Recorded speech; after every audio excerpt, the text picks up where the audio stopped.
All right. Welcome, everybody, to the Good in the Head podcast. My name is Pete Jones, and I am good in the head.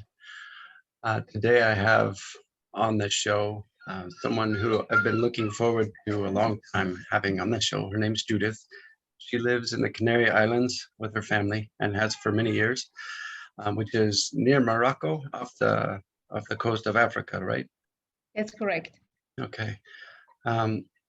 The reason that I'm so excited about having you on the show today, Judith, is because of what you stand for in this life and the things that you're interested in, the things you've been teaching through Lucid Mind Center, which can be found on Instagram and at lucidmindcenter.com.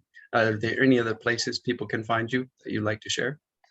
It's also on Facebook, but the main channel is Instagram and the website itself. Very good. I noticed on the website that I don't know if you were certified through Jehovah Tally, but the Hooponopono movement. How do you say that? Hooponopono. Okay, Hooponopono. It's all about acceptance, forgiveness, expansion. Is that right?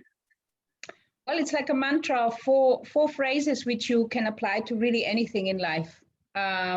Anything. Forgiveness or job situations or things even. I went to a course with Dr. Hulen Ihaleakala, Hulen in Warsaw, I think it's Czech Republic, for like a 3-day seminar.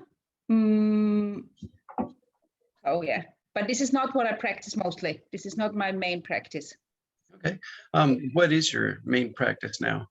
I know you've done quite a few things over the years and you've really upgraded your knowledge base and your skill levels. What are you most into now? What I have, since 2009, I'm into A Course in Miracles. I have got more active periods with A Course in Miracles. Then maybe I stopped a little. Not that I stopped, I just didn't do it as actively, and now I'm really active again. But not active as in me reading it, or sometimes I use it as an inspiration, but it's more realizing that it actually helped me hear my inner voice, my higher self, my higher voice. And because I have finally kind of distinguished it now after almost, 12 years, now that I finally can kind of distinguish my higher self voice from my ego, blah blah blah. Yeah. It took such an incredibly long time. I think it's important that everybody actually really does the Course in Miracles once in their lifetime. The Course in Miracles is a course which goes over 365 days. This is it. That one. And it is really big and thick. Have you started on it? I was introduced to it through another book, and I'd heard the term A Course in Miracles before, but knew nothing about it. And I started listening to it while I was at work. And it's basically a book about non-judgment and true identification, I think. Would you be able to explain it better? But what is the other book which you got introduced to? It was another author who was writing about the Course in Miracles, and she would write a daily blurb or one day per year, per day of the year, and she was explaining what the Course in Miracles actually was. So then I had to buy that, of course. I haven't started it yet. It looks like a daunting task.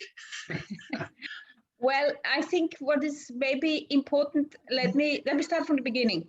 When I was very young, when I was really, really young, I don't know why I knew it, but since I was like 6 or 5 years old, I knew that wishes can come true. And I just knew it. I just knew that certain wishes can come through, but I didn't know, but I did realize that certain wishes came through and certain didn't. So from the young age of 5, I started exploring with this wishing. I was wishing, and then I realized eventually why wishing came true and which didn't come and which not. Then later on, when I was 12, through my aunt, I got introduced to a book which was called by Raymond Moody, Life After Life. I don't know if you ever heard about this. This is Dr. Moody. He was the first one who actually make a collection of stories of people, of real life stories of people who had a near-death experience, been dead for like a few minutes or been in a coma or God knows what, something like that. And he was the very first one who, in our Western world, actually made a collection of this collection of those stories. What those people would experience, when they come back, and what they would see, the tunnel, the light at the end of the tunnel, the being of light, and so on. And that, when I read this book, when I read the very first one, the very first account, I suddenly had like a deja vu. I suddenly realized this is exactly how it is. This is it is almost, when you are sometimes maybe been drinking too much, and then the next day you can't remember nothing, and then suddenly you get those little blinks in memory, and you think, this is what I did. Well, that is how it was with this near-death experiences, so when I kind of read this, I was, oh my God, that is exactly how it was. That was my thought.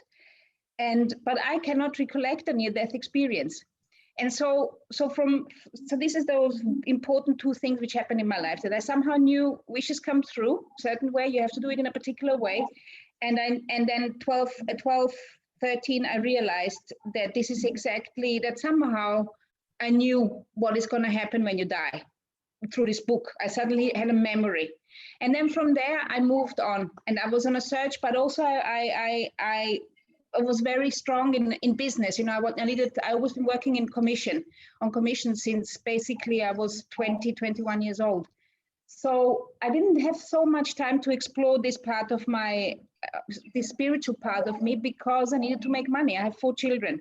But what I did do, I used a lot of this wishing or manifesting to be successful in my job, in my career.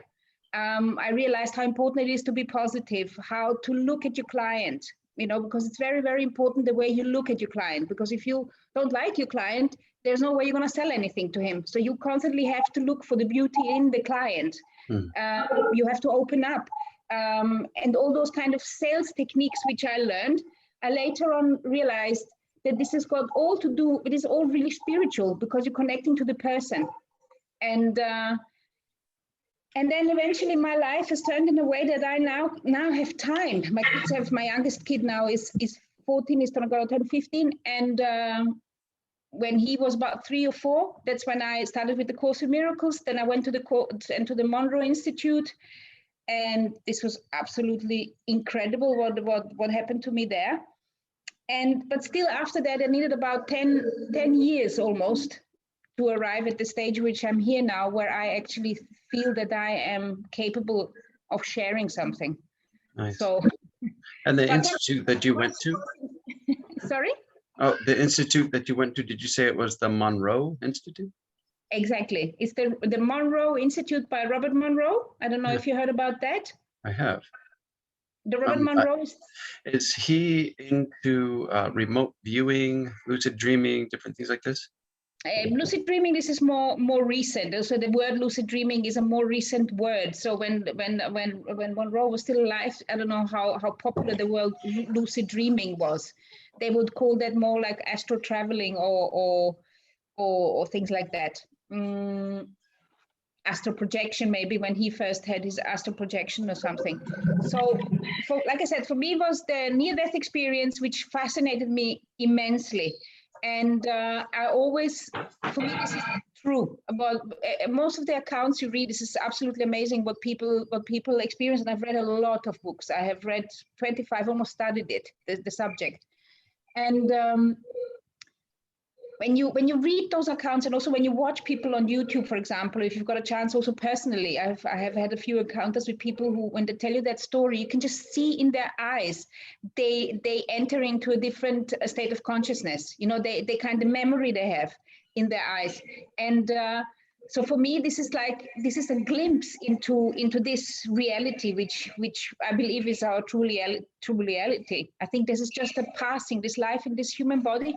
This is just a momentary situation, which maybe takes whatever, 50, 60, 70, 80 years. But once we are out of it, this was just like a blink of the eyes, blink of eye. This reality, it's like a dream. When you wake up, you're like, oh, I had this dream, but then 10 minutes later, you almost forgot the dream. So when I went to the Monroe Institute, it's because they were doing those out of body. They were basically teaching how to do out of body experiences, how to do expanded states of consciousness and all this. And amazing. So when I went there and I learned it, I've got a talent for it, obviously, because there is something which was happening all the time. I just didn't have a name for it. And I am very visual. I very fast can see things, and hear things, feel things, explore things. And quite recently, I've come to the conclusion that I must have had a near-death experience when I was a kid, which I just cannot recall properly. Have you ever tried hypnosis or anything like that before? Yeah, I've tried everything. I've tried hypnosis. I mean, like when I was 15, 16, I was trying all kinds of things. And what the Monroe Institute is using something, they're using binaural beats. This is called hemisync, which they're using. Yeah. And hemisync is basically putting you into a meditative state. But I have never been in a situation where there was maybe somebody who was guiding me through. So there was like a hypnotist who would guide me through. I also don't know if I will feel safe enough to do that. Yeah, you really got to trust somebody to go under hypnosis with them. Interestingly, I've been using binaural beats for years now during meditation and when I write and work on my website and different things. And it is phenomenal. It's such a massive, empowering tool to use for anyone. Amazing. So the binaural beats, they were rediscovered by Robert Monroe. He'd been having those spontaneous out-of-body experiences from the age 48, I think. I'm not 100% sure. Sometimes I'm not very good at recalling numbers, year numbers. Maybe it was 40, 42. I can't remember. Anyway, so he was having spontaneous out-of-body experiences, and he was then first I thought he was going crazy because there was nobody to talk about what was going on. This is like in the 50s. It was happening in the 50s. And then he was recording them for 10 years and brought the first book out, which was called Journeys Out of the Body. And then after the book came out, he got loads of people writing to him and saying, oh my God, I am experiencing exactly the same things. Thank you so much for writing this book and so on. So he then had the financial possibilities to actually create an institute or create a laboratory where they could where they played around with sound techniques and things like that, how to help other people control this out-of-body state or lucid dream or whatever. And with all those explorations they did and experiments, they came across the binaural beats. They rediscovered the binaural beats. The binaural beats have been kind of discovered in the 19th century by a German guy, which I can't remember the name. It says it all on my website, lucidmindcenter.com. And then they actually rediscovered it. There's Tom Campbell is one of them. He wrote the book One My Big Toe. Yeah, Tom Campbell is phenomenal physicist. He's brilliant. So he was one of the technicians. There was two engineers, and it was Tom Campbell and another guy, which I also can't remember the name.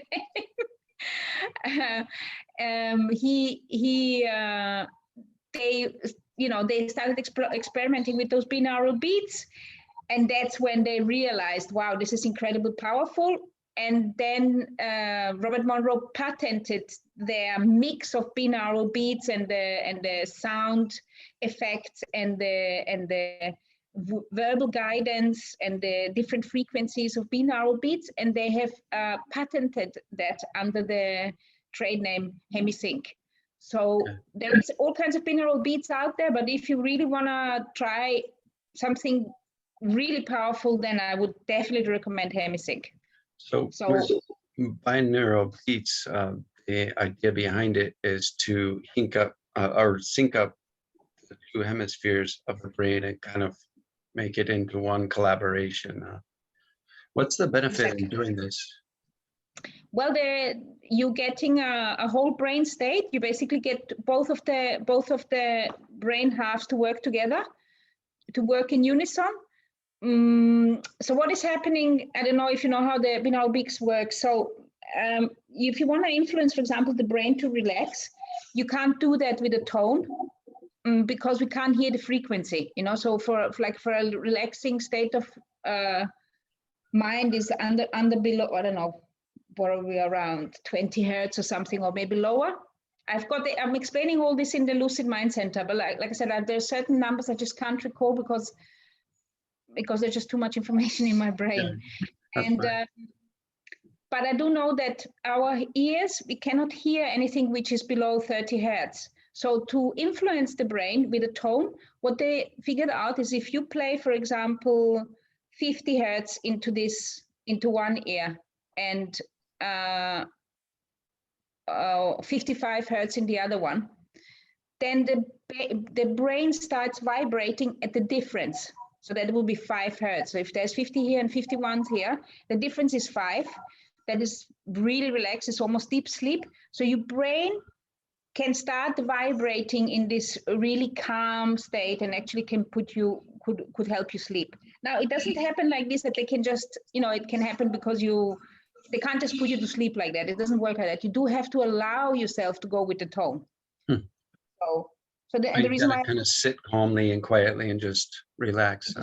You have to allow it. It's not like because some people are afraid of it. They say, "Oh my God, they are gonna put me to sleep." No, it doesn't work like that. You do have to allow those hemisync or binaural beats to work on yourself. That's really interesting. Now, A Course in Miracles, when I started listening to it, I sort of heard the message like this is a book all about non-judgment.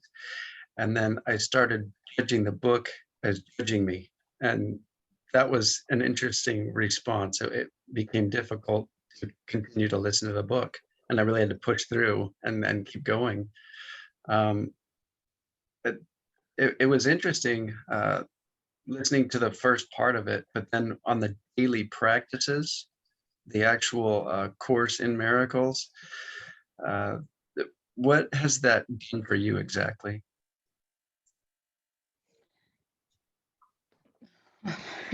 It's a big one.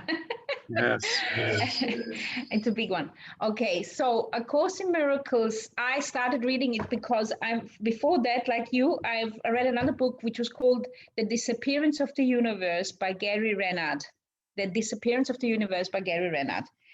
And that was the first touch I had with the Course in Miracles. It was like 3-4 months before I started with the course. And some of his statements were so incredible that I was like, come on, it already started changing me. And then he was constantly so his book is really about the Course in Miracles, how 2 ascended masters appeared in his living room and they told him that he has to read the Course in Miracles. And then as he is starting to read this Course in Miracles, those ascended masters are there, and so he's kind of evolving within a 7-year period to the time until this book is kind of being printed. Wow. And I wanted to see if I was going to come to the same conclusions as him, because I was thinking, yeah, right, I don't believe any of them. So the ego came into play straight away. Well, let's have a look. Let's have a look if I'm going to come to the same conclusion as him. Very interesting, because I probably would have never read the Course in Miracles otherwise. I just had to, again, this intellectual cacophony I have there all the time going. And then I had, because I'm Catholic, I've been brought up Catholic, and then when I was 18, 19, I decided I'm not having anything to do with that. Mm-hmm. After I realized what they have done with their crusades and God knows what, I was thinking, I'm not part of this church no more. So when I started reading the Course in Miracles, and then there was all those Catholic Christian words, God, forgiveness, Jesus, each all with those their things. Own trigger, I'm sure, Each one with their own trigger. So I had huge problems with it. Huge, to even accept it. Oh, this cannot. I get it. This is supposed to be, it is a dictation by Jesus from Nazareth. And I was like, yeah, right. Come on, you know, who's gonna who's gonna buy that? And then so I started doing the course. I received the book and I started doing the course straight away. So I received it, and I think I received it at 11 o'clock. In 11 o'clock, the book arrived, or 11:12. Well, I started with my first lesson in that particular minute. And at the same time, I was reading then the text. It took me forever. I mean, I'm a fast reader. It took me 4.5 months to read the text.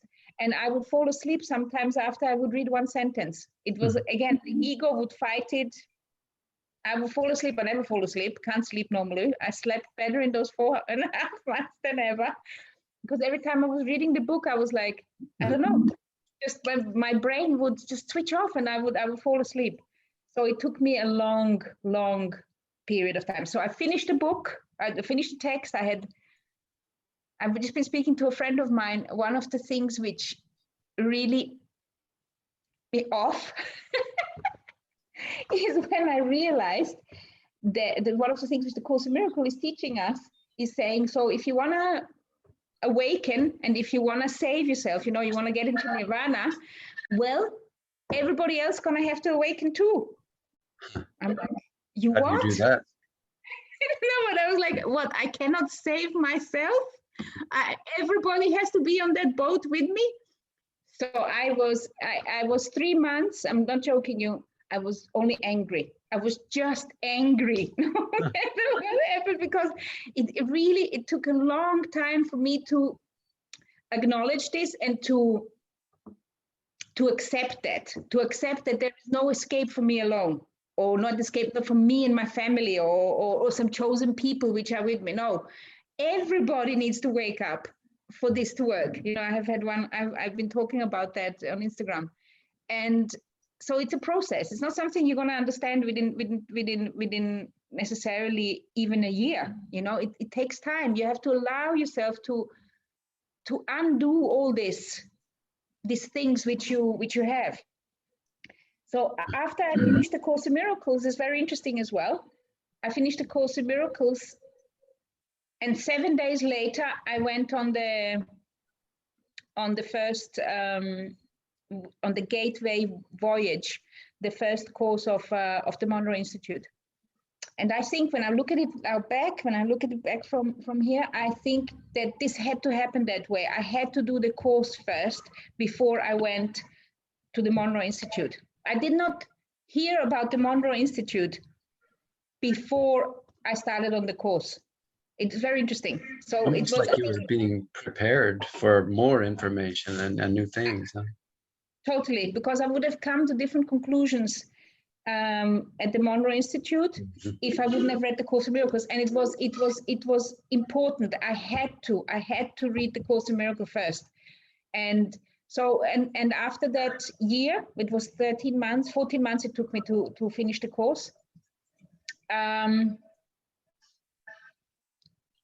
Then I kind of understood it intellectually, and then the whole thing happened emotionally. Then I had an emotional learning to understand that my real learning began. My real learning, because it's the course is just kind of a preparation. You know, it's like a textbook. You know, like when you are, you know, when you're learning a language. You know, you have got a book which helps you to learn a language, but then afterwards, to actually learn the language, you have to go and practice it. You have to go and speak with people. You have to internalize it. And it really started after that. You have to really immerse yourself in the language, the culture, the people. I totally understand that for sure. That's interesting. It's almost like A Course in Miracles then opened your mind up to new possibilities, and then almost prepared you for what was to come. I have read a lot of A Course in Miracles, and I highly recommend it to everyone, simply because of the fact that it really does open your mind to new ways of thinking, being, and creating a whole new personal reality, for sure. One of the biggest things it's actually is about undoing. It's not about in the beginning. It's about undoing. That is the key. I went to when one of the exercises, when you go to the Binaural Institute, one of the exercises we did there, I think it was like a half-day session. We had to get rid of trauma, and resolve certain things. That was one of the exercises. So when I went into out-of-body state and I observed my own trauma, and for me, it wasn't necessarily I was looking for trauma. I was looking for my light. Where was my light?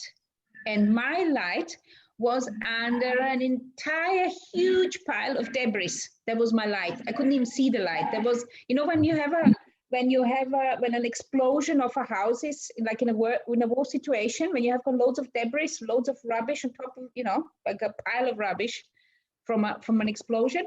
Well, that's how my light was. It was under this debris. You couldn't even see it.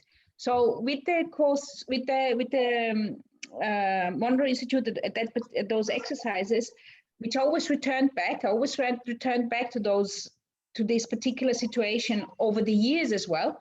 I slowly removed one brick, and all kinds of things came out symbolically, which I then had to deal with with different kind of pieces of memory, which I had to deal with, which happened maybe through my childhood, maybe even at other points in time. And then I had to then I suddenly could see a light. I could see that the light was in there, but still there was loads of bricks and debris and all this. And interestingly enough, now when I was thinking about having this interview with you, I was actually kind of revisiting the place. There is no debris, there's only light. But it took me 12 years. Mm-hmm. 12 Wow. years. Ram Dass teaches a lot about unbecoming, unbecoming all that we're taught to be to please others, and somehow remembering and realigning consistently with what we actually are as we continue to upgrade the who we identify as within these bodies. So Exactly. it's one hell of a practice, and it may be for many of us a lifelong journey, and that's perfectly okay. It's a beautiful journey, and part of the waking up that interested me was unbecoming all that I was told that I had to be acceptable, to be loved, to be appreciated. And just about 2 years ago, I finally realized that that's my job, to appreciate myself, to accept myself, to love myself, And once I can do that better for myself, then I can give much more to others in a more pure way, much more, if you will, a well-lit way. Because like you, I've been on a personal journey to find that light as well. I think each one of us has to find a light, and then when we found our own, then it's easier for us to light others people's lights. But I think I really truly believe that we all are always in a perfect situation, because there's always somebody who needs our being there, Even it's always perfect, that it's also to trust that it's always perfect. Everything is always in a perfect state, because everybody needs to wake up. That is the key, which really changed when I kind of suddenly understood that we are all one. Because in the beginning, you hear this from you always hear this in our culture. You hear this, oh, we are all one, but nobody really understands what it means until you experience. What does that mean for you? Well, that we are all one. You and me, we are one. It's just that this particular body, my body right now, has got certain mechanisms in the brain which are not allowing me to remember your memory, which are not allowing me to remember everybody else's memory, because otherwise I couldn't live effectively as me. And I need to live effectively as me so I can actually send out the message. Because if everybody would be able to connect to their higher self, then it's not, then you don't need a messenger. Then anyway, things would change tremendously. But most people cannot hear their higher self. They cannot hear their voice. And they hear a voice, or they hear two voices. Usually we hear two voices, and we do not know which one to listen to. You know, that is really the truth. It's that. But I want to just say the analogy about this. You have children, no? I do. I have 3, and my wife has 3. Wow. Well, me too. I've got 4. But remember when before you had the children, and somebody was trying to tell you, you know, the love you're gonna feel for your children is gonna be the biggest love you've ever had, you know, and you're gonna think, why didn't I do this before?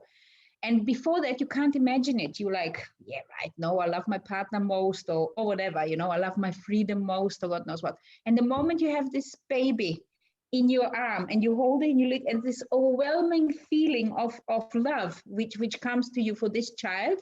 Well, this is the same when you realize that you are one. You know, just using the analogy, once you kind of know it, nobody can take it away from you. Nobody can convince you, no, it's not like that, because then you know. Yeah. And this is with love in general. I mean, this oneness is love, you know, but not only for that one little being, or for the 3 beings, or for the 6 beings, or for their family, or whatever. When you kind of feel this love, I don't feel the love at all the time. It's not, I haven't reached that stage. But the bigger, the more it becomes, the more compassion you feel for all kinds of things. You know, you can, the other day I was feeling compassion for a cockroach. I can't stand them, you know, but I was like, oh, sorry, but I have to kill it now. My daughter, she's got panic attacks she gets from cockroaches, but I have to get rid of it. You know, I can't allow it to crawl around here. But then it was lying on the back like this, and I was like, this is really not nice. Must be a terrible death. You know? That's interesting, because I listened to Tom Campbell for the first time about 3 years ago, and I remember distinctly coming home and treating my dog better because of what I heard in that presentation about love and oneness. And it's not just humans that are one, but all living things, everything that vibrates. You know, we are all a vibration of love and light and energy, and re-identify as that has been temporarily downloaded into a human body in order to inform consciousness or to upgrade consciousness.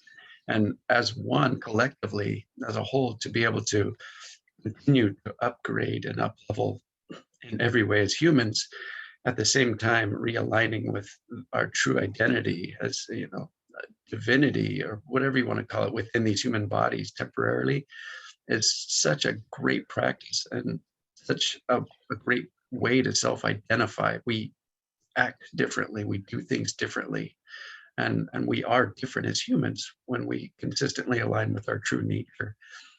For me, it was meditation. What are some other ways that we can do that besides meditation? Is there anything that you've found or that you practice consistently that empowers you most to reconnect? Well, it depends. Some people, they can meditate, and some people cannot, you know, just sit and wait for it.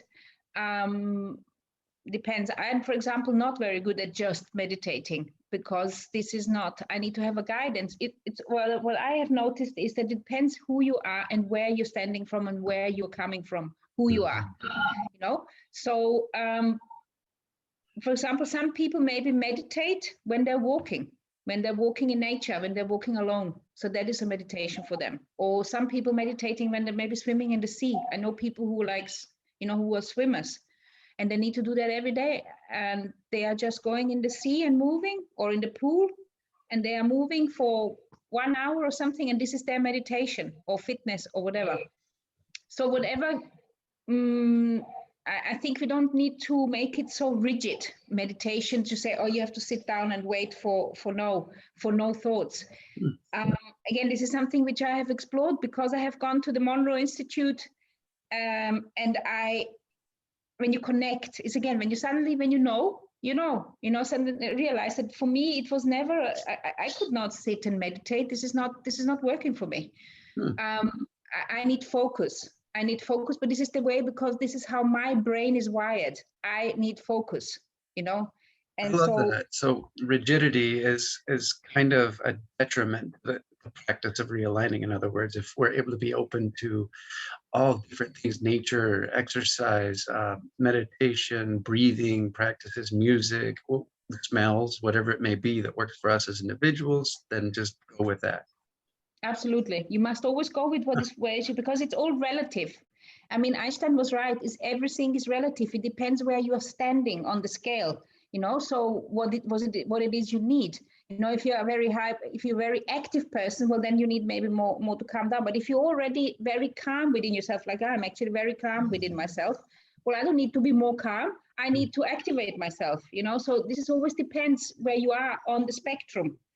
And not, we don't have a solution which works for everybody in this material world, you know. Yes, you have to figure out, where am I standing? Okay, so where do I want to be, and what do I need to apply to wherever I want to be? So yeah, so this is for it's very much to the freedom, like you say, to accept, and also to try what works for you. You know, does it work? Meditation, like what I like, for example, yoga. I really like yoga because you're moving the body. So it activates, you know, so you're breathing, you're activating the body. It's good for the body, you know, it's healthy for the muscles and this kind. And then after you finish the practice, then you have got those 10 minutes of meditation. But by that time, the body has been so tired, and you've been oxygenizing the body so much with the breathing, then the meditation kind of happens by itself, because it's just relaxation, you know? So I love yoga. This is for people, and there's different types of yoga. You have to find, you know, what fits you, because there is the very relaxing yoga where you not moving so much, or there is a Ashtanga where you are moving constantly, or Qigong I like very much. Qigong, or I don't know what you call it in English. Yeah, Qigong. There's different types of meditation, hundreds, different types of yoga practices. I mean, there's so many things that we can experiment with and try out, and whatever works for us as individuals, doing that. But anything that we practice, we'll get better at. I really believe that. Exactly. I suck at meditation and yoga, but now it's better. Exactly. So, but this is what you have to find. You have to find what works best for you. And also, it doesn't necessarily mean that it's never, if there's something which didn't work for you when you were 25, it doesn't mean that it's not going to work for you when you're 45. You know, you have to revisit it and see, well, is it for me right now? You know, there's, you move on, you become a different person. You know, you always become wiser than yourself before. You're not necessarily wiser than anybody else, but you're always wiser than yourself. That is true. I mean, if our true identity is divine energy and vibration, then when we realign with that identity, then truly, I mean, if we can unzip these human bodies and these beautiful 5 senses that are very limiting in this human experience, and become one as a vibrational energy or a light, and continuously realign with that identity, then as humans, I think it's possible that we just make better choices, and we're more informed, and we can draw upon that source of knowledge of all that is, rather than depending on our human brain, you know. I'm sure that you've had, you said you had a memory when you were a child, and had a knowing within yourself of, hey, this is what the afterlife experience will probably be like for me. That really interested me. I had a 10-second, I'll call it a vision. I don't know what to call it. I've never shared this with very many people because it just sounds wacko dacko, crazy, you know. It doesn't. But within you just that, need to allow yourself. it is within that 10 seconds, I saw and experienced this same exact life. I was born into the same body, to the same family, and I would say trillions, but it was way more times than that.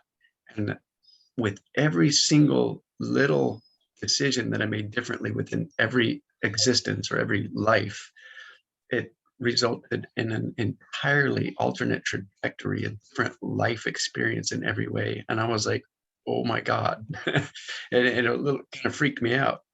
And this was before I found out or was open to the idea of things like reincarnation or simulation theory.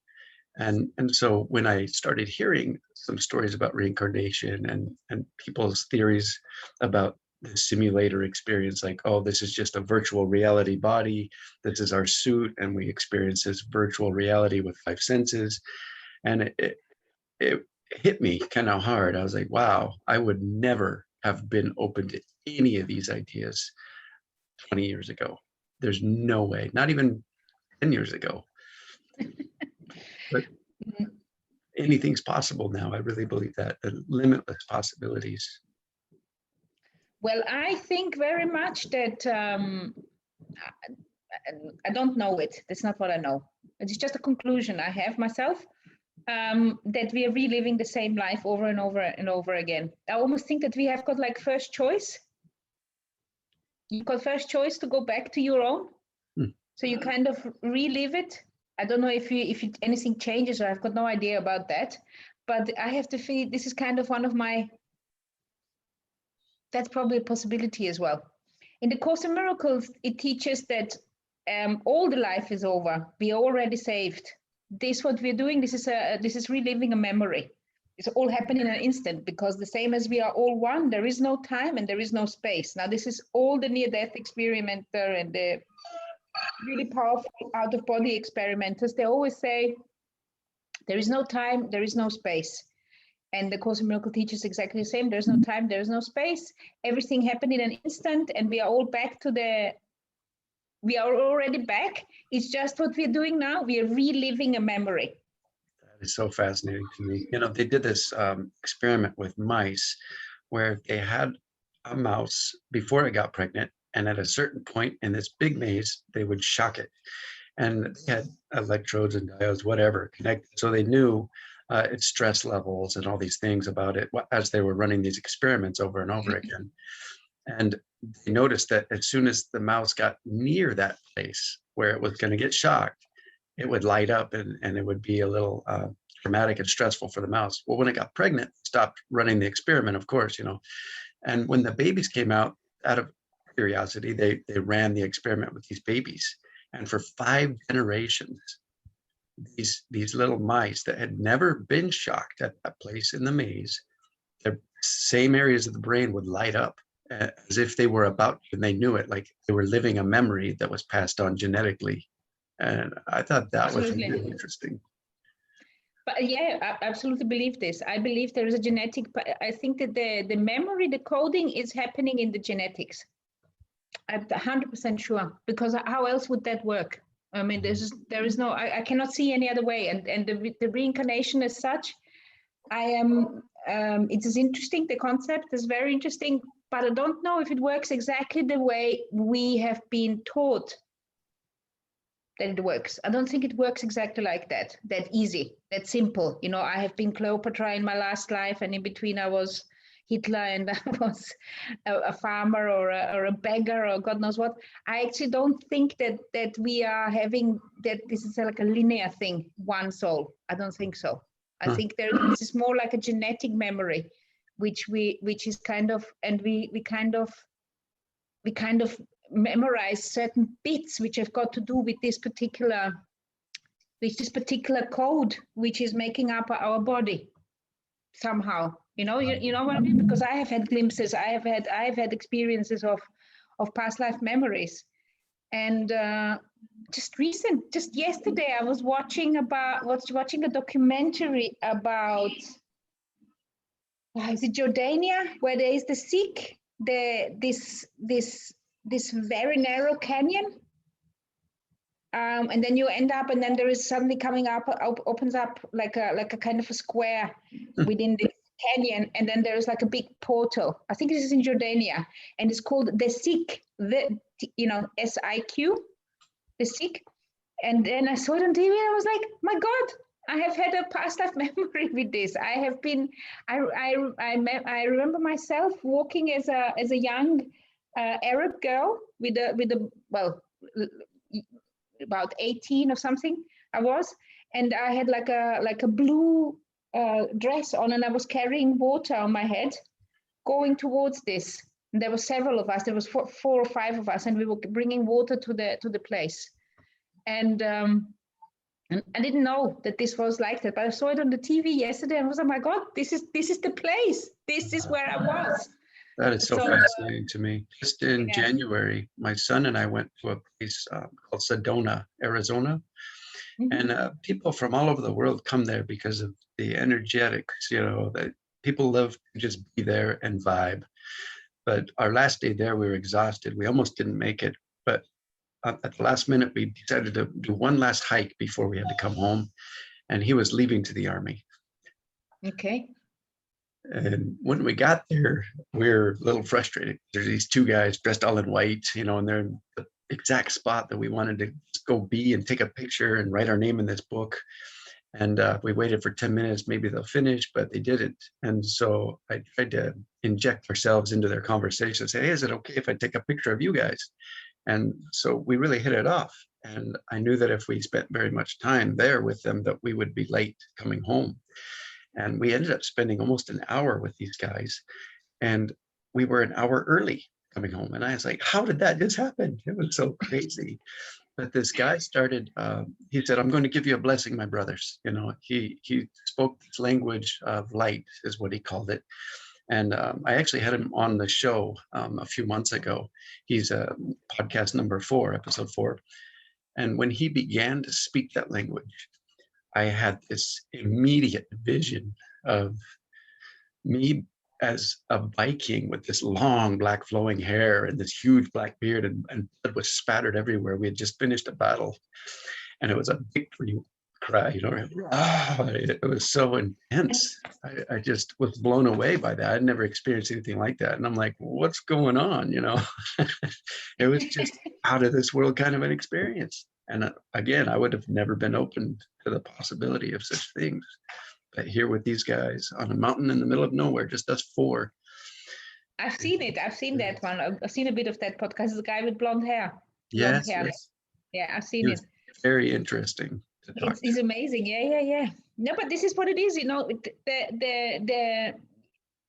What works for you doesn't necessarily work for somebody else. But that doesn't make it less worth. Because each one of us needs something to wake up, to rethink the situation, to consider maybe there is a better way, maybe there is a different way, maybe I haven't actually understood what I thought I had understood, so the encounters we have in this life, they're always perfect, I find. I love that. The Course in Miracles, I think you already suggested this from the book, is a teaching that everything is unfolding and is perfect exactly as it is for each of us as individuals, as human people.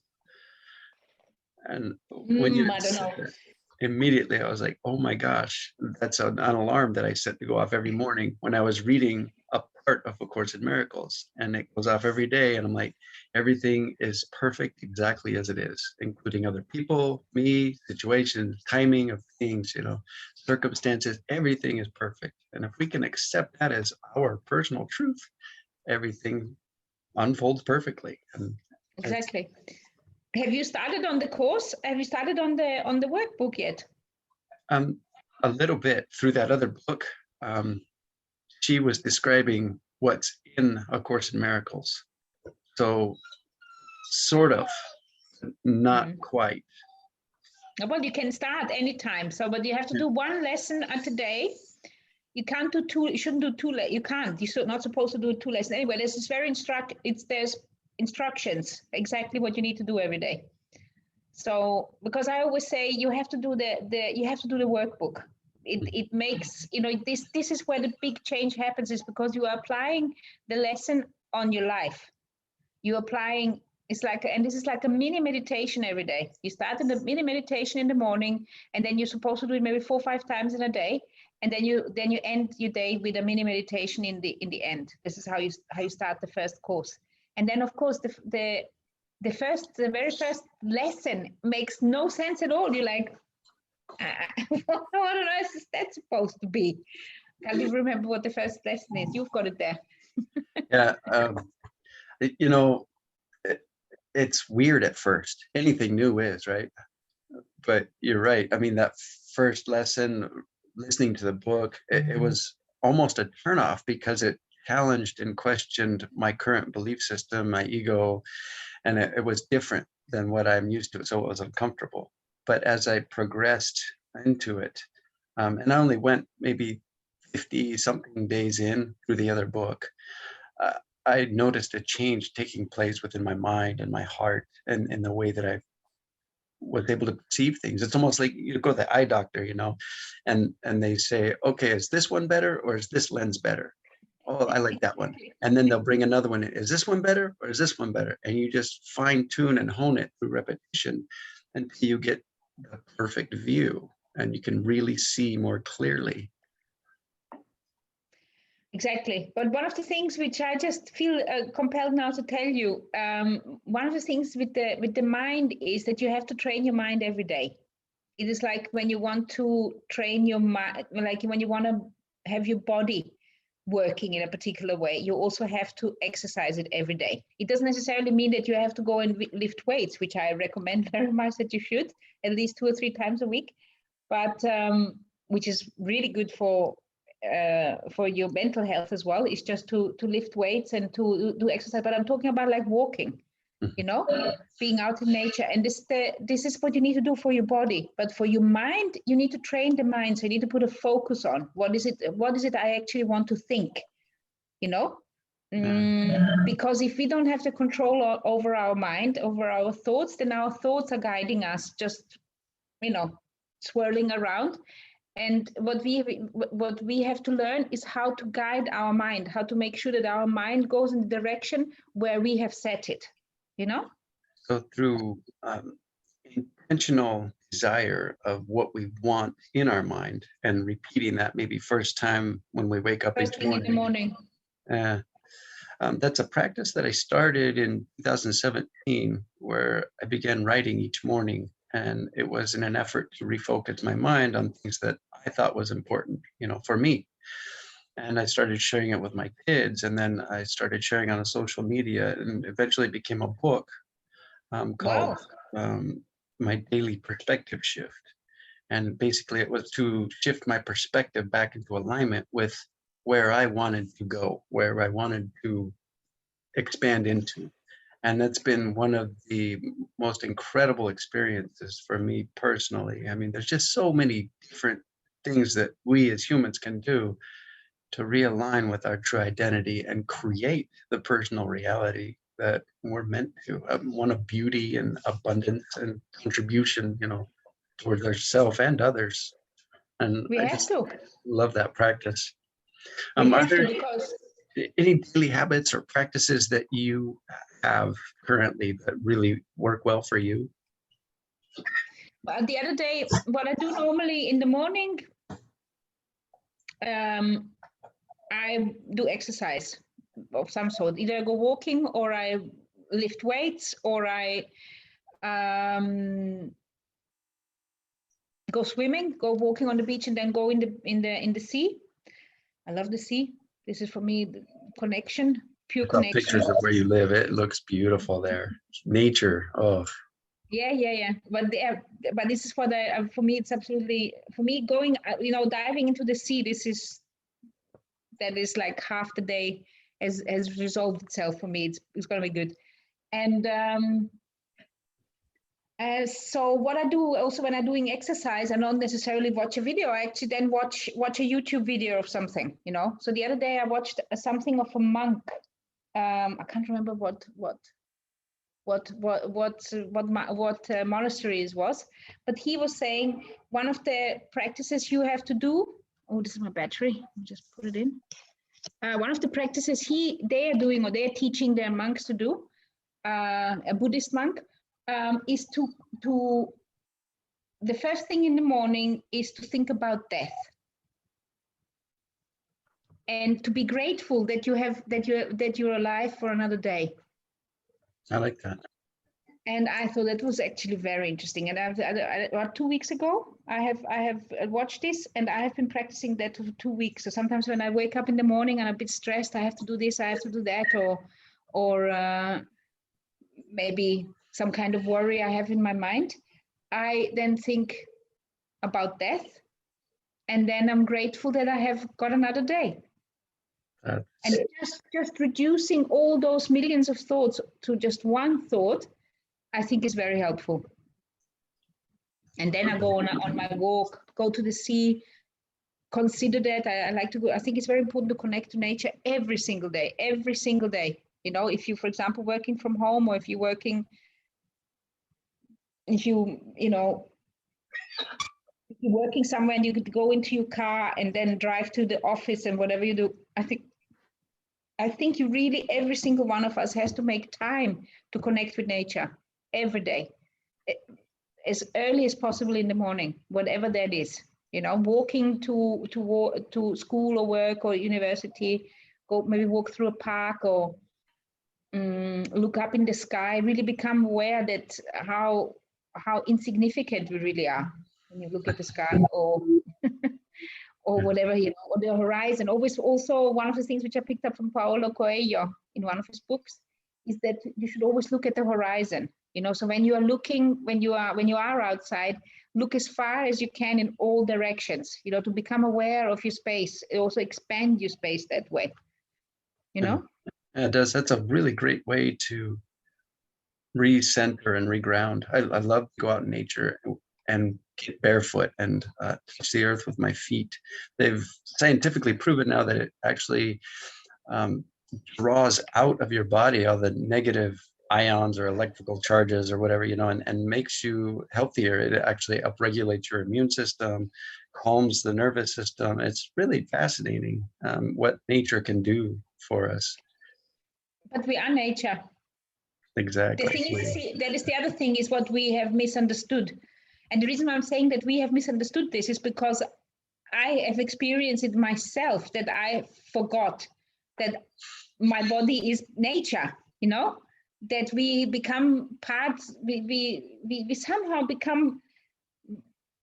live this illusion that we are living in some kind of plastic world, that we are not, that we are, I don't know, that we are not connected. I mean, I also watch certain people, how they are living their life, or are afraid of nature, or afraid of, I don't know, being out in nature, which I find shocking because I can't relate to that. But we are nature. Our body is nature. You know, this is what we are. We are not apart from it.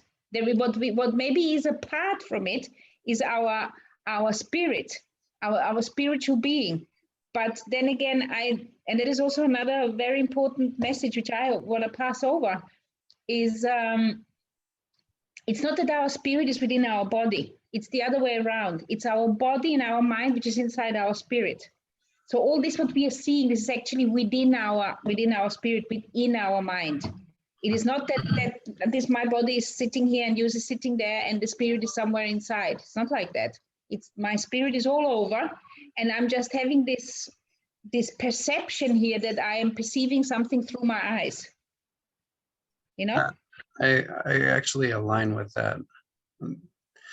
There's a scientist, Greg Braden. He says that consciousness informs itself through its creations, you know, and we constantly, through our thinking, through our speaking, and through everything we do, it's all a creation, you know. So basically he's saying that as consciousness, we are informing ourselves through our existence. And as we continue to inform ourselves, we continue to up-level and upgrade every aspect of these human attributes and characteristics. But we also are cracking wide open. We're awakening. The light within is shining without, and it's attracting other light objects to it. And he's really fascinating to listen to. But he said they made a holographic bookmark at one point where it almost looks like a 3D image popping out, you know. And he said, you can only do this experiment once, of course, but if you cut it in half, you'll see that, you know, under a microscope, both pieces have the entirety and the whole entire illusion within it.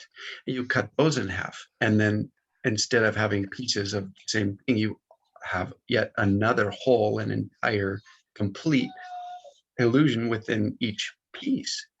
And he said, in this way, I think it's possible that we are one, that we all have within each cell of our being the entire universe. And I was like, that's a little mind-blowing to even think about. I read that book as well from Great Britain. I remember that with the holographic, it's called Holographic Universe, no? Yeah. I think it's called that. I read this, and that is also the very first, one of the first ones which kind of thinking, we are all one. Then this was one of them which helped me kind of understand it with the hologram, because it's true. You split the light of the hologram into two, and then suddenly you have got complete two identical things. So it's kind of a division. You can move, divide it zillions of times, and you still always have got the full information in each one of those holograms. And that is exactly how I think this is working with the soul, with the spirit. With obviously I cannot remember anybody else's memory than my own, and nor can you. I don't know, maybe you can, but I cannot remember your memory. I cannot remember the memory of my children. This is obvious, this is the truth, this is the fact. I'm here, I'm Judith, and I have only got my memory, So that'd be interesting to find a way to hijack into someone else's memories and see all of their experiences, and maybe, I don't know.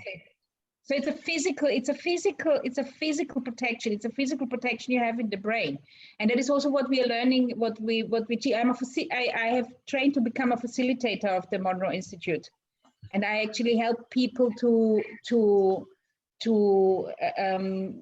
get into expanded states of consciousness, and like I said, each person has to explore their own. They have to start where they are, and then from whatever standpoint they are, they have to then venture out into the expanded consciousness. They have to find their own way. But what I can do is I can guide them, help them through it. I can guide them. And what I was going to say, I can't remember what I was going to say. It's okay. I'm sure it'll come right back up in a second. If it does, just interrupt me and say, hey, I remember. So you're a facilitator. You help people to expand their own personal human consciousness and to re-identify as what we all truly are, as one. Is that pretty accurate? No, it's just that now what really the teaching is that you have to start exploring your own expanded consciousness. You have to start from where your vantage, where your vintage point is, where you are standing. I cannot. You can't have an out-of-body experiences if this scares you. It's not going to happen. So you have to kind of walk a little bit. Get first very relaxed, and then start having the visions. And trust your visions. Now I can remember what I wanted to say. It's about So the point I was going to make there is what we are teaching is that you have to. So when we are putting people, when people are having those excursions or what are they called? Exercises. When we, for example, we do like a 30-40 minute hemisync exercise. The biggest challenge for us facilitators or for the people who are doing the exercise is to actually remember what had happened in the exercise.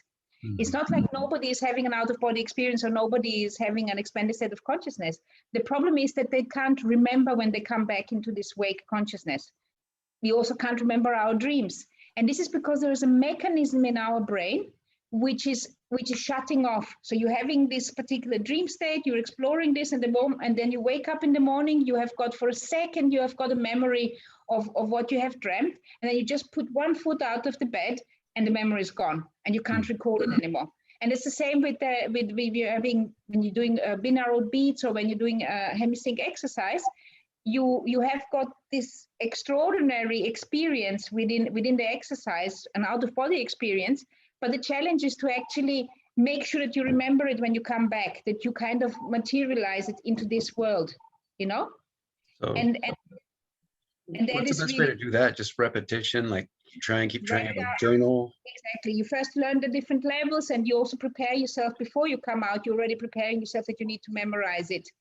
You know, while you're still in the very expanded, very relaxed state, you already then know, okay, now I have to get back, and the first thing I'm going to have to do is I'm going to have to jot down or draw, you know, make up myself a picture or something of what I have experienced. So I have got an anchor in this reality of what has happened before. So what I was going to say is that our brain has got a mechanism which is kind of protecting us from those experiences. It's because if you don't have this protective mechanism, and you can basically perceive with your 5 senses, and on top of it you can perceive everything extrasensory, well, it might actually drive some of us mad if you can't distinguish anymore what is reality and what is not reality. So this protective mechanism is there for a reason. And this protective mechanism is there also not only for that, but it's also for that so I can only remember my physical memory and nobody else's. That is so fascinating to me, because they scientifically number crunched and said there's about, with 5 senses, 40 billion bits of information per second available to us through our 5 senses. That is overwhelming. It's overwhelming. Imagine. So we need that mechanism within our mind that'll only allow in what we want or want to focus on. But you know, this is an illness where people cannot, where they cannot distinguish it. I mean, I think this is called schizophrenia. I'm not sure about that, but I think it's that when you basically are hearing certain things and you can't distinguish it, whether this is now in this reality or are you actually hearing it. One of the movies I absolutely love is The Beautiful Mind. Mm-hmm. What is this Australian actor called? Oh shoot! So bad. I love the guy too, and it's skipping my mind as well. I love that movie. It's A Beautiful Mind, where he's a scientist, and he has got those visions, and it takes him for ages to realize that those visions are. I'm not going to make a spoiler. I'm not going to give a spoiler if anybody's going to watch this movie. It takes him for ages until he finally realizes that they're not real. And then when he realizes that they are not real, then he is able to control it. And I find it extraordinarily fascinating, you know. Was but it we Gerard have, Butler? Sorry?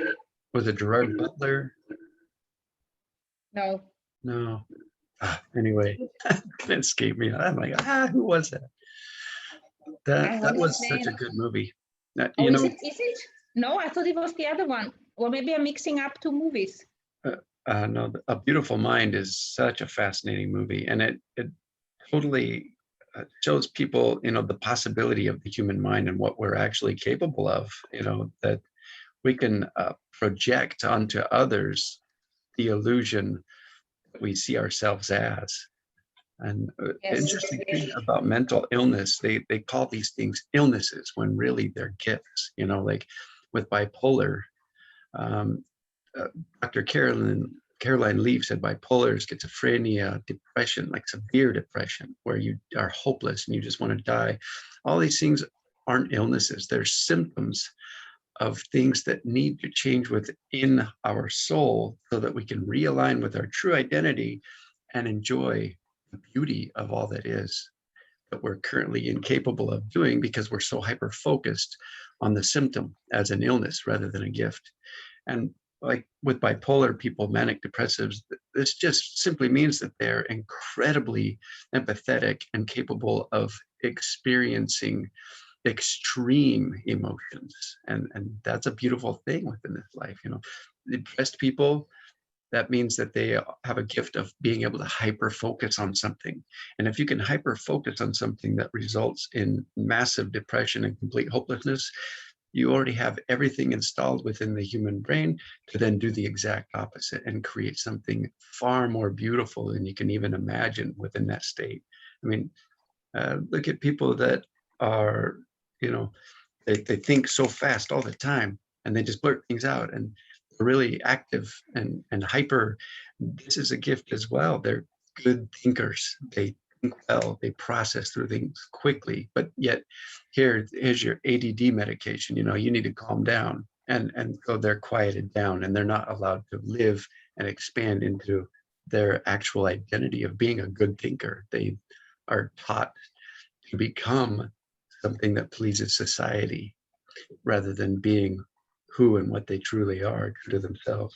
And it's just the society that we all are a part of, and a part of unbecoming, you know, what we are all programmed to be, like you were talking about earlier. Undoing it. In the Course in Miracles, like I say, I have to constantly use that, because this is where I have been studying for such a long time. So I'm constantly using the words which I have learned in there.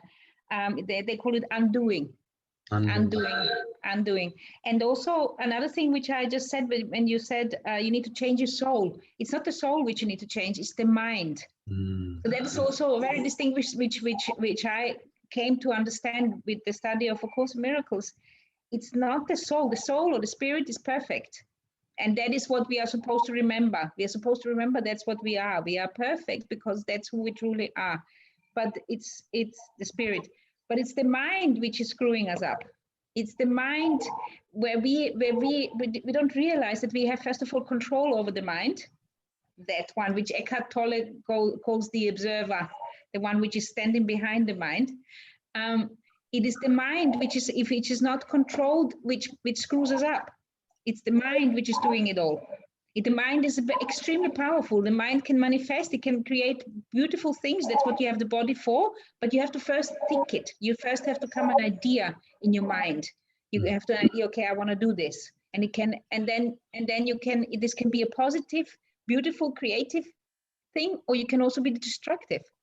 It's not, and it's the mind which is doing it all. And that's why you have to learn to control your mind, to train your mind so the mind does what you want it to do. So who is you? For someone who has habituated practicing negative thoughts, or a mind that creates a negative lifestyle, or something that's unenjoyable or stressful or creates hopelessness, what's a good starting point? What can these individuals do to begin the journey of expansion and awakening personally? I mean, are there a few steps, few action items that they can take on a daily basis that will sort of retrain or reprogram their mind to align with something that they view as better for themselves?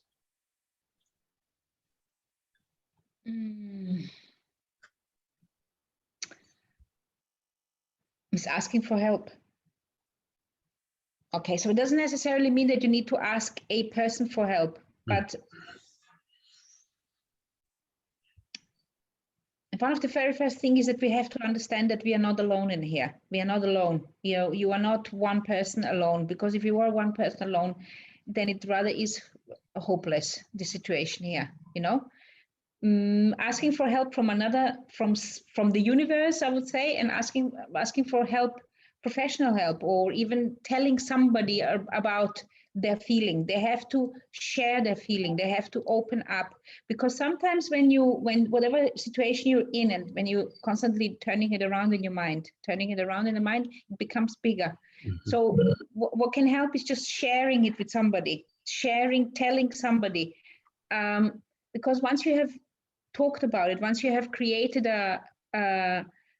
once you have a name for the problem, because when you have got just a diffuse feeling, which is, and you can't say why is it there. I mean, one thing which always helps me is that I actually talk with somebody about it, and I actually have got a name for the thing. I can touch it. It becomes tangible. You know, I can say, well, this is because my boss is driving me crazy. So now I have a name for it. You know, so now I know the reason why I'm unhappy is because my boss is driving me crazy. So now I can do something about it. Now I can forgive my boss, or I can decide to not work there anymore, or whatever, you know. But first you need to put a name on the problem. So identifying the problem will then create the opportunity for solutions. And the way to identify the problem is to talk with somebody about it. You have to talk with it. You have to get rid of the pain. The only way to get rid of the pain is to actually open up and share it with somebody else.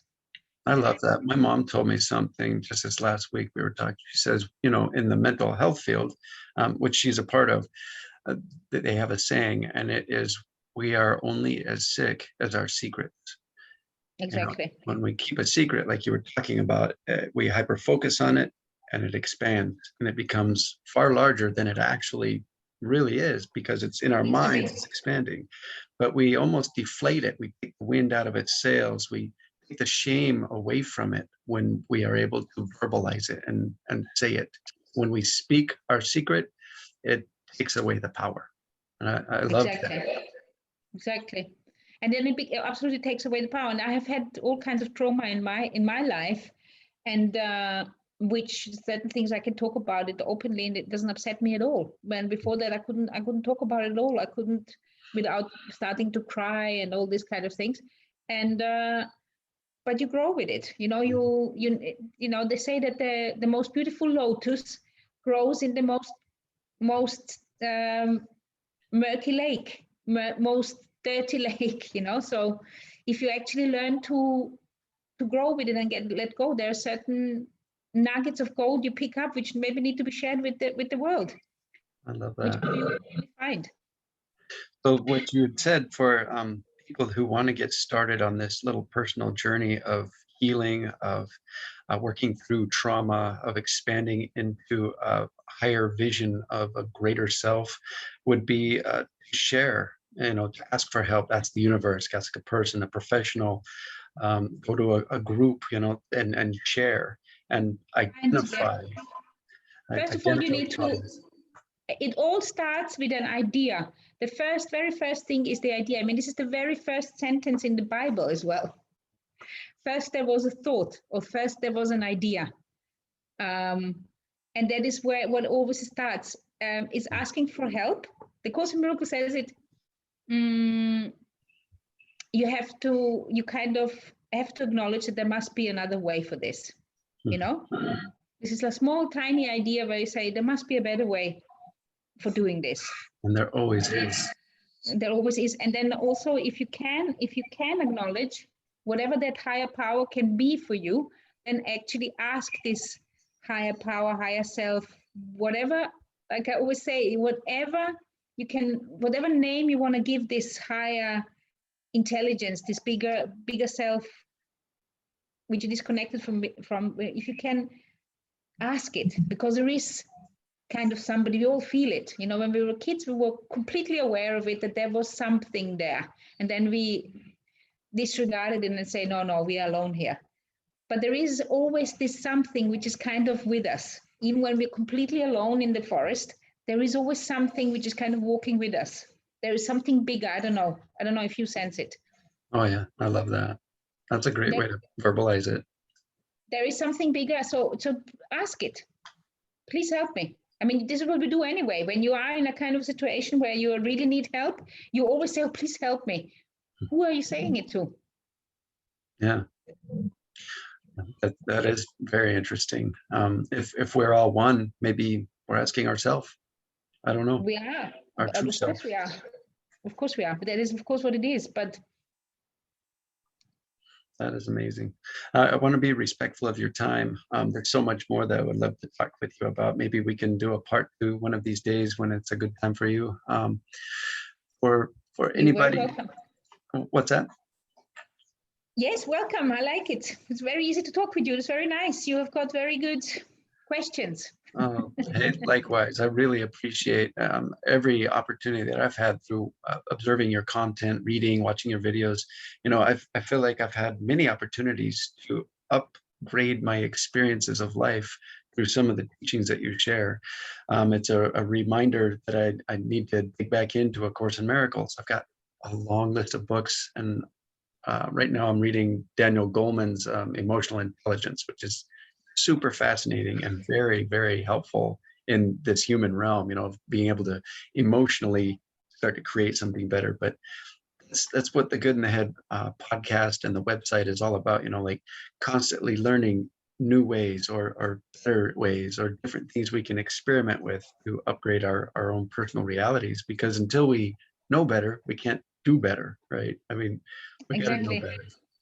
And we have to help each other, because obviously there are some people who have got a bigger reach. Some people, they reach, whatever, Eckhart Tolle, he reaches millions of people. But what we really need is we need those everyday people in our life, those ones which are not necessarily famous, so and they need to have the right, we need to have the right, what the Course in Miracles is telling us, we're always teaching. So we need to, whatever you say, whatever word you say, or the behavior you're putting you have is always teaching somebody else. And that is what it is. You want to be present. You want to be helping people.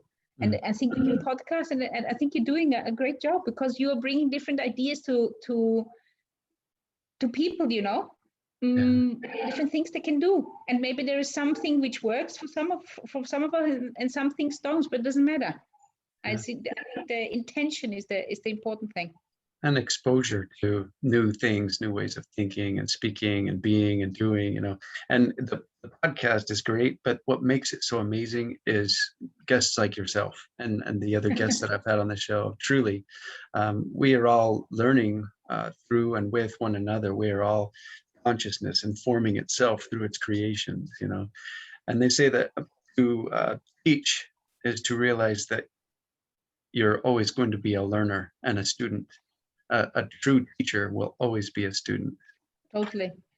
And I love that. And thank you so much for everything that you do, everything that you share. Keep it up. You're reaching the people that need it most, and that's a beautiful thing. They're looking for it, and they will find you. And as long as you are consistent with what you're doing, I really think you're going to reach the people that need it most, and that's beautiful. So thank you. Okay, then. Thank you very much. Thank you for having me. Yeah.